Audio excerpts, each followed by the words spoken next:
Hello అండి, welcome to Nagalakshmi tiling. నేనైతే ఈరోజు బ్లౌజ్ ఒకటి స్టిచ్చింగ్ చేశాను. అయితే దీనికి ఒక చిన్న స్టోరీ ఉందనమాట. ఇది యాక్చువల్గా అయితే మా ఫ్రెండ్ నాకైతే పెట్టింది. ఇది మా ఊరు వెళ్ళినప్పుడు గుడి ప్రతిష్ట అయితే నాకైతే శారీ ఇచ్చిందనమాట. అయితే తను ఒక శారీ ఇచ్చి ఒక కోరిక అయితే అడిగింది నన్ను. నాకు స్టిచ్చింగ్ చేసుకొని నాకైతే ఒక ఫోటో అయితే పెట్టవే అని అడిగింది.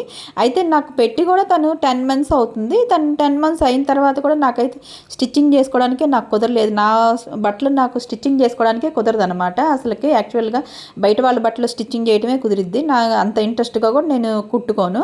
కానీ తను అడిగింది కదా అని చెప్పి ఇప్పుడైతే నేను బ్లౌజ్కి వర్క్ అయితే వేసి అయితే హ్యాండ్స్కి అయితే వర్క్ ఇచ్చేసాడు ఆల్రెడీ శారీలోనే.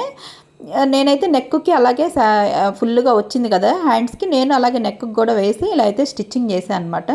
స్టిచ్చింగ్ చేసి చాలా అయితే బాగా నీట్గా వచ్చింది బ్లౌజ్ కూడా. స్టిచ్చింగ్ వర్క్ బాగా వచ్చింది, స్టిచ్చింగ్ బాగా వచ్చింది. అయితే తను అడిగిన కోరికని ఎలాగైనా సరే తనకి ఇవ్వాలని చెప్పేసి నేను ఫోటో కాకుండా ఒక వీడియో లాగైతే చేసి తనకైతే గిఫ్ట్గా ఇవ్వాలని చెప్పేసి చేస్తున్నాను. దానికోసం అయితే స్టిచ్చింగ్ అయితే అయిపోయింది, బ్లౌజ్ చేసాను, ఇలా అయితే వచ్చింది.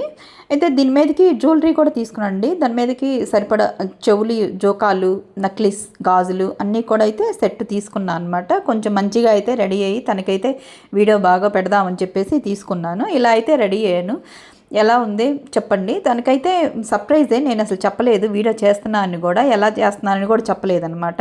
తన ప్రతి వీడియోకి తన కామెంట్ ఉంటుంది, లైక్ ఉంటుంది. తప్పకుండా నా చిన్నటి ఫ్రెండ్, ఎంతో బాగుంటాం అనమాట. మరి మీకు ఎలా ఉంది? నచ్చితే లైక్ చేయండి, సబ్స్క్రైబ్ చేయండి. మీకు ఇలాంటివి ఉంటే షేర్ చేయండి.